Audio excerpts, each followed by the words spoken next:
Hello, that line from 50 Cent hit different because not long after that, Young Buck's whole world started crashing right in front of everyone's eyes. Bankruptcy filings, IRS on his neck, and even jail time over probation violations. His career didn't just fall apart, it crumbled piece by piece like something nobody saw coming. And the real reasons behind it all? Way darker than most fans ever imagined. From the streets to stardom, Buck's story wasn't some easy ride. It was rough from the jump, and every twist in his life set the tone for what came later. Growing up in Nashville, Tennessee, ended up coming on with them and hopefully having his situation figured out as well. But as years went on, Buck said he spent 3 to 4 years with Cash Money and none of his music ever got released. He got essentially put on the back burner while the other artists on Cash Money like Lil Wayne, Juvenile, BG, so on and so forth ended up blowing up. Young David Brown wasn't living comfortable by any stretch. He bounced around non-stop, from Seafright in North Nashville to the J.C. Napier projects, then to the South 7th projects, moving so much that by the time he was 8, he already knew the whole city like a grown man navigating both sides of the tracks. This wasn't some clean childhood either. He saw real street life, real chaos, real situations that shaped him and later poured straight into his music. To bring in some cash and help at the crib, Buck hustled in every legit way he could, pumping gas for tips, cutting grass, washing cars, doing whatever brought a couple dollars into his pocket. Music became his escape, his focus, his mission. What did happen was Buck and Lil Jimmy ended up meeting everybody at Cash Money Records, and the first thing that Birdman told Buck was to spit a freestyle for him, and he put him up against Lil Wayne at that time, and they went back and forth, and that ended up impressing Birdman. He started freestyling with his day ones, battling anyone bold enough to step up, slowly building that Nashville underground heat. Then things took a wild turn, one of those early moments that show Buck's hunger and risk-it-all mindset. Buck and his homie found a BG Chopper City CD, and on the back was a phone number for Cash Money Records. These two young cats didn't overthink anything. They picked up the phone and actually called the number with a wild idea. They told Cash Money they wanted to book them for a show in Nashville for $5,000. No blueprint, no real knowledge, just pure ambition. And somehow, it actually went through. They booked that whole thing like they had a full team behind them. And out of my ordeal back in the streets, I ended up getting shot in a home invasion and a robbery. One in the arm and one in the upper thigh area. It was enough for me to wake up and really realize that, yo, if this shit keep going on like this, I'm either to get killed or I'm go to jail. And I really realized that because I was getting down for real. Really started to devote more of my time to the music then, the studio, period. The show never ended up happening, but something way bigger did. Something that changed Buck's whole direction forever. Birdman was so impressed by Buck's confidence and boldness that he brought him down to New Orleans immediately to talk about signing with Cash Money. At just 14, Buck made one of the biggest decisions of his life. He dropped out of school completely to chase music full-time. Nobody here is debating what a young person should or shouldn't do, but this move showed just how serious and focused he was. This wasn't a side hobby. This wasn't some dream he'd maybe try. Music was everything to him. His ticket out, his shot at a real future, his only plan. The only real proof Buck has from his entire Cash Money era is a quick appearance in the Big Timers' Big Ballin' music video. But behind the scenes, things weren't sweet. By 1999, he was tired of being stuck on the sidelines while everyone else was blowing up. He was watching careers move, and he was still waiting. So he made another tough decision. He walked away from Cash Money and headed back home to Nashville to build things on his own terms. But those years weren't a waste at all. He learned how the music business actually works. He gained real game, and he made key connections. DJ Paul from 3-6 Mafia, Juvenile, and others who would play major roles later. Juvie happened to pull up at the office, and when he pulled up, he was kind of shocked to see me there. I'm like, I've been here for a whole week. And he was like, man, you want to get up out of here for a minute? You know what I'm saying? And I took that ride with Juvie, and that's where my career started, with Juvenile. Back in Nashville, he linked up with his squad and started grinding independently. No label, no machine, just hustle and determination. On August 22, 2000, Buck dropped Thug Until the End with his homie D-Tay, and something unbelievable happened. The project charted.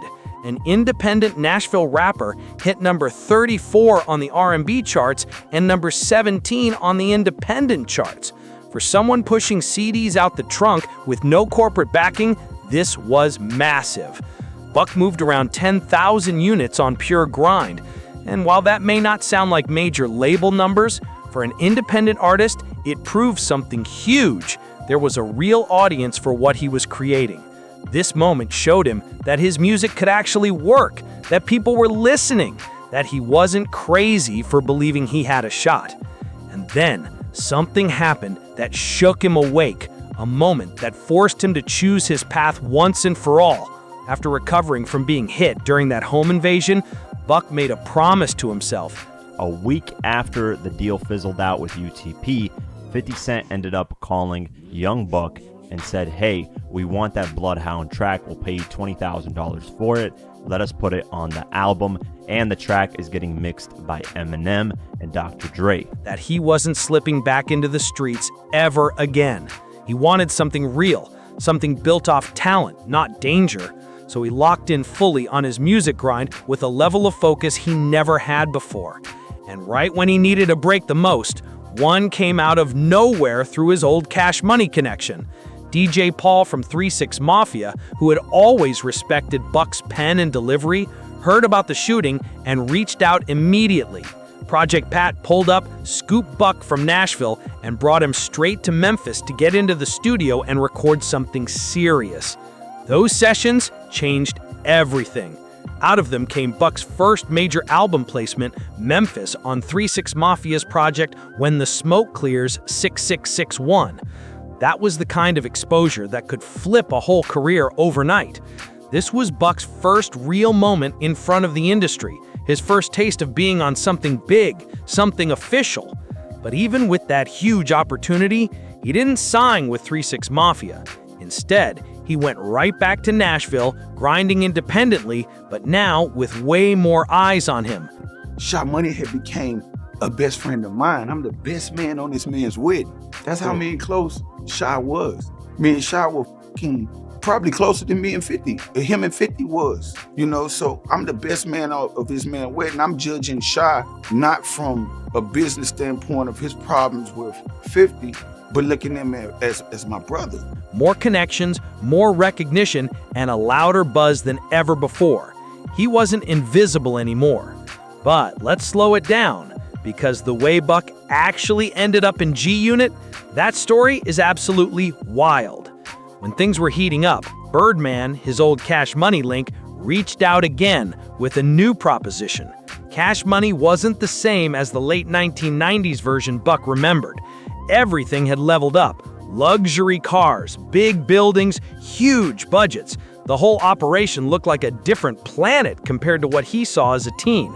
Birdman wanted Buck for a new group he was putting together called Head Buses. He flew Buck out to New Orleans once again, but the situation started feeling way too familiar. He was sitting around for days with no paperwork, no real moves, no solid plan, just waiting. And Buck wasn't that young kid anymore. He had responsibilities, he had momentum back home, and he couldn't sit in someone else's waiting room forever. Then something unexpected happened. One of those moments that flips everything in an instant. Juvenile walked into the Cash Money office and was shocked to see Buck just sitting there, stuck in limbo. Juve was dealing with his own issues with Cash Money at the time, in the middle of his own transition, and when he saw Buck wasting time, he spoke up. He made Buck an offer that would change the direction of his career forever. A moment of timing, tension, and opportunity all hitting at the same time, exactly when Buck needed it most.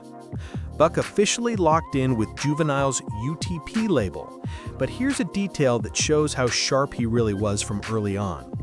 Juvenile handed him the contract, told him to sign, but Buck took that paper home, slid it under his bed, and never signed it. That was a next-level move. He dropped 2 projects during that time, Born to Be a Thug on October 10, 2002, and a UTP Players compilation on October 8, 2002. But technically, he was never officially locked down on paper. Why would he do that? Because Buck wasn't blind. He had already seen chaos behind the scenes at Cash Money, and he noticed Juvenile was dealing with his own serious problems too. Things weren't stable, beefs were happening, teams were shifting, and Buck didn't want to get stuck in another situation with no control. Even Juvenile told him straight up, if a better opportunity came his way, he should take it. That right there shows how real their connection was. Then came the moment that flipped everything. Buck and Juvenile were on tour, their tour bus stopped in New York, and this was 2002. 50 Cent had the whole city in a chokehold. His buzz was so loud that even people who didn't listen to rap knew his name. The streets were shaking with his mixtapes. The tour bus driver had a plug to 50's former manager, Shaw Money XL, and Buck kept asking him to set up a chance to link with 50. He wasn't shy about it. He wanted that moment. And guess what? It actually happened. 50 stepped on the tour bus, but he was only there to record with Juvenile, not Buck. While Juvenile and 50 were in the back working on tracks, Buck made a genius move. He started playing his own solo joints for Lloyd Banks and Tony Yayo, who were sitting up front. One track in particular grabbed Banks's attention instantly. Banks took that beat straight to the back where 50 was recording. He knew it was something crazy. 50 ended up jumping on it, and that track became Bloodhound on the legendary Get Rich or Die Tryin' album. That song would later introduce Buck to the entire mainstream world. But funny enough, it wasn't the first track the whole crew ever dropped together. That title goes to A Little Bit of Everything on 50 Cent Is the Future, but Bloodhound was the one that made everybody say, "Who is this Buck dude?" 50 liked him instantly. He couldn't offer him a deal yet because even 50 wasn't signed to a major label at that moment, but he didn't forget about him. And when things fell apart with UTP, exactly how Buck expected, fate stepped in again. 50 hit him with the call that would change his whole future. He wanted Buck to fly out to Los Angeles and meet him, Eminem, and Dr. Dre to officially join G-Unit. That's the type of moment rappers dream about but never get. After all the letdowns, false starts, and missed chances, Buck finally had the door he always wanted right in front of him. His first major placement under the G-Unit banner was Bloodhound, but 50 played chess, not checkers. Instead of dropping Buck's solo album immediately, he made a strategic move. He decided to launch the group album Beg for Mercy first to introduce Buck to the world as part of the full squad. The plan worked like magic. Beg for Mercy peaked at number 2 on the Billboard 200 and sold 377,000 copies in the first week. Today, it's moved over 2.7 million units in the US and is nearly diamond worldwide. Buck was officially on the biggest stage you could stand on, and the whole hood was watching his next step. Following the G-Unit formula, Buck dropped his mixtape Welcome to the Hood on May 31, 2004, hosted by DJ Who Kid, and that built the hype perfectly for his solo debut. On July 2, 2004, the first single, Let Me In, featuring 50 Cent, dropped and hit number 34 on the Billboard Hot 100. Then came the moment that stamped him in the game for real. On August 24, 2004, Buck released his debut album, Straight Outta Cashville. The response was massive. The album debuted at number 3 on the Billboard 200 and sold 361,000 copies in its first week, and eventually went platinum. Young Buck had officially made it. The second single, Shorty Wanna Ride, became Buck's biggest solo hit ever, shooting up to number 17 on the Billboard Hot 100. But it wasn't just the chart numbers that made this moment legendary. Buck achieved something way bigger. He broke what people in the city used to call the Nashville curse. For decades, folks claimed only country artists could make it big from Nashville, and anyone outside that lane was doomed to hit a wall. Buck smashed that wall into pieces and opened the door for the whole city to dream bigger. But then came a night that changed everything. On November 15, 2004, at the Vibe Awards, the energy in the building was heavy. Dr. Dre, Eminem, 50 Cent, the entire G-Unit squad, even Suge Knight, all in one place. And then things exploded. A guy named Jimmy Johnson allegedly put his hands on Dr. Dre, and young Buck was accused of stabbing him during the chaos. The moment turned the whole award show upside down. Buck didn't stick around. He took off and went on the run for a couple of days before eventually turning himself in.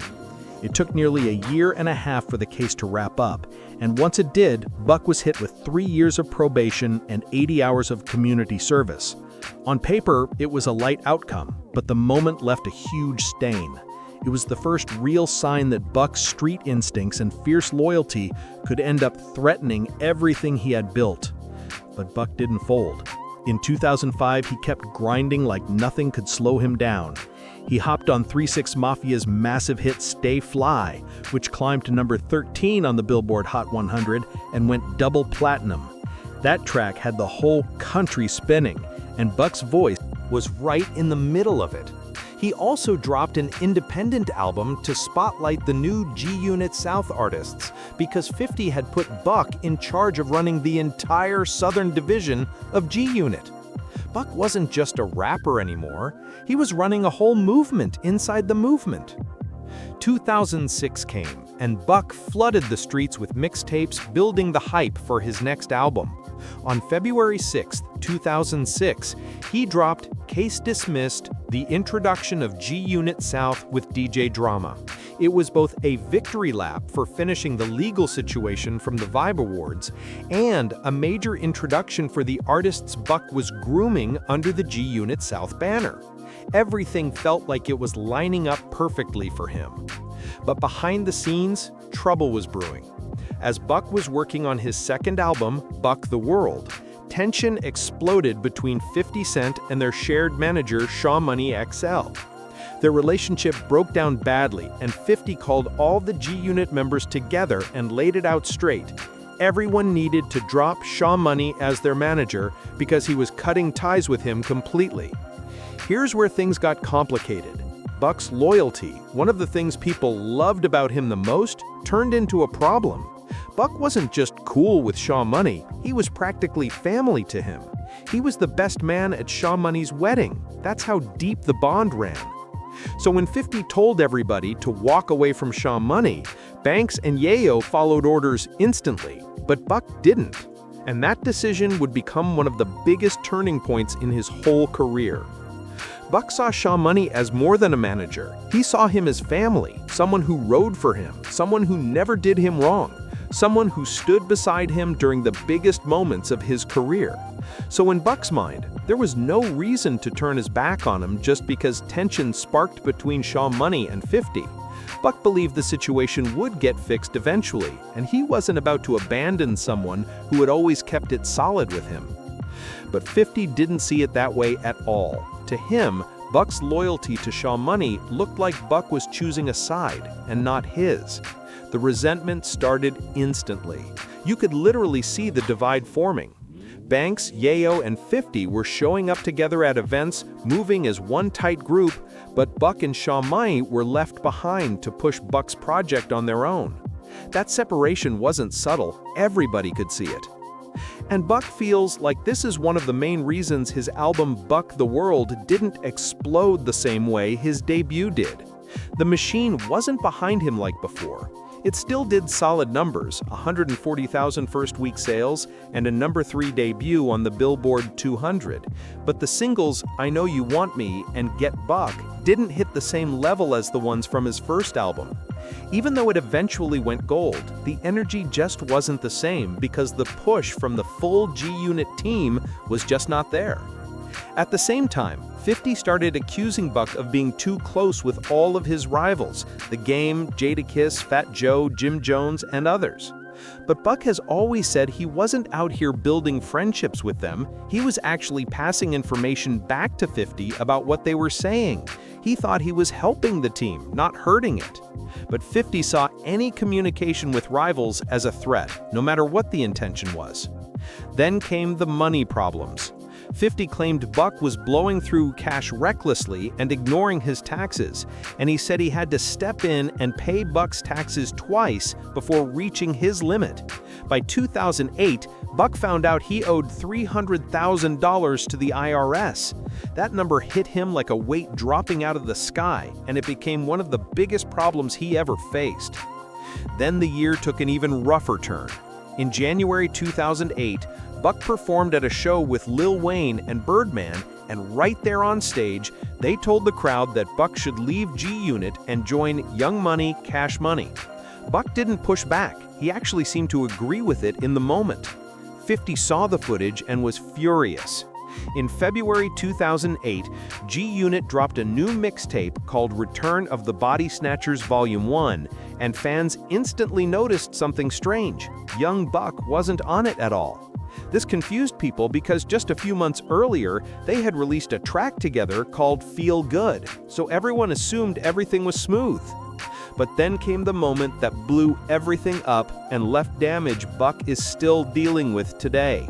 It turned into one of the biggest public explosions in hip-hop history.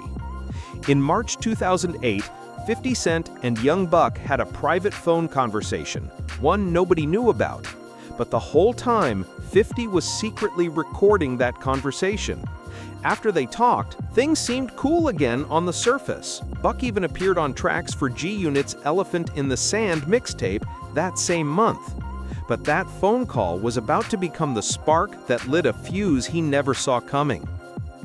For one tiny moment, it looked like everything might calm down between Buck and 50, like maybe the tension would fade and they could move forward. But that peace didn't last at all. The reunion fell apart almost instantly. On March 20th, 2008, an interview dropped with Yo Raps magazine, where Young Buck said, "I'm still waiting on a royalty check, period. I've never seen a royalty check since I've signed with G-Unit, so hell yeah. I'll tell you one damn thing, that show money, is that good? I've never in my career cashed a royalty check." Those words hit the industry like a thunderbolt. But here's the twist. That interview was old. It had been recorded months earlier, but the magazine decided to release it in March, right when Buck and 50 were trying to fix things. The timing looked messy, almost like someone wanted the situation to blow up again. Shaw Money XL immediately tried to clean things up the next day. He denied everything and said Buck had made over $10 million working under 50's guidance. But the story was already spreading everywhere, and people were choosing sides fast. Then things took a turn on April 8th, 2008. Early on a Monday morning, 50 Cent called Hot 97 and officially announced that Young Buck was no longer part of G-Unit the group, even though he was still signed to G-Unit Records as a solo artist. That announcement shocked the whole hip-hop world. The following week, when the whole G-Unit crew went up to Hot 97, 50 revealed even more. He even claimed Buck was dealing with a drug problem. It was messy, emotional, and public in a way that nobody saw coming. Buck didn't say anything for a few weeks, probably trying to process everything that was hitting him at once. But on May 12, 2008, he finally spoke through music. He dropped a track called My Interview, where he addressed being removed from G-Unit and spoke on the drug rumors. Things went quiet for a bit until June came around, and Buck made a move that changed his life forever.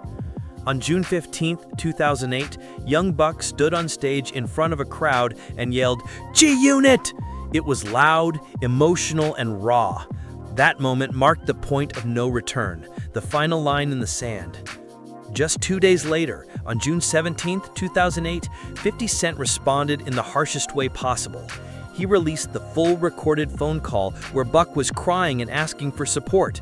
The leak shocked the whole culture. People had never heard something like that before. The very next day, June 18, 2008, Buck fired back with a diss track called The Taped Conversation, and the game even hopped on the remix soon after. The energy was intense, and on June 21st, rumors started hitting the streets about a Buck and Game mixtape called Worth More Than 50 Cent, supposedly dropping in July, but it never ended up happening. Then, on July 1st, 2008, G-Unit released their second group album, Terminate, on Sight, and Buck was only on 4 songs. He was basically treated like a guest feature on what should have been his squad's own album. For the rest of 2008, Buck barely released any new music because, according to him, 50 was blocking him from recording or putting out a new album. His career momentum hit a wall right when he needed it the most, and everything started spiraling in a direction he never expected. Since Buck was still technically signed to G-Unit Records, 50 had the power to block any official releases he tried to drop. That meant Buck had to switch strategies fast, and in 2009, he started flooding the streets with mixtapes instead. And here's the wild part. Real fans noticed something special during this era. A lot of people who studied his career say 2009 was when Buck sounded the hungriest he ever had. You could hear real pain, real pressure, real ambition in his voice, like he was fighting for his life. He dropped Back for the Streets on April 11th, then Back on My Buck on May 26th, which critics loved. Songs like I Want It All and I Got It, featuring Young Jeezy, showed Buck locked in, focused, and motivated like never before. But while he was trying to keep momentum through pure grind, his personal and legal problems started stacking up to dangerous levels. On August 3rd, 2010, everything hit the fan. The IRS raided Buck's home for over $300,000 in unpaid taxes. During the raid, they found a firearm, and since Buck was legally restricted from owning one due to the Vibe Awards case, they charged him, even though Buck said the weapon belonged to his licensed tour manager. 3 days later, Buck dropped a track called My Campaign, turning the raid into music instantly. That was one of Buck's gifts. He could turn trauma into art in real time. Then everything got even more serious. On August 19, 2010, Buck filed for Chapter 13 bankruptcy. But hidden inside that disaster was a strategic move. Through that bankruptcy, Buck was able to finally get released from his G-Unit Records contract. It was a desperate situation, but he used it to escape a deal that had been choking his career for years. On September 1st, 2010, he released his independent album, The Rehab, debuting at number 55 on the Billboard 200 with over 6,400 first-week sales. Solid numbers for an indie drop, but far from the heights he once reached. Still, he was moving, he was trying, but the legal problems just kept coming. In March 2011, G-Unit Records filed a $10 million lawsuit against him. But then, out of nowhere, 50 tweeted something strange late in 2011. For some reason, I think young Buck is mad at me. Who cares? I'm giving my $250,000 back, sucker. The internet didn't know what to make of that, but it didn't help the situation. Then things got even more dangerous. On March 4th, 2012, Buck survived a drive-by shooting outside a club in South Nashville. His girl was hit in the shoulder, but Buck walked away physically unharmed, and the streets exploded with speculation. But then came the biggest blow. On July 13th, 2012, he was officially sentenced to 18 months in prison on the weapons charge. The next month, the IRS held a public auction of Buck's personal possessions, jewelry, studio gear, everything. They collected $53,000, but the whole situation was humiliating. It was a public reminder of how far Buck had fallen from the top. Buck turned himself in around August 2012 to begin his 18-month sentence. But when he came home on October 3, 2013, something happened that shocked the entire hip-hop world.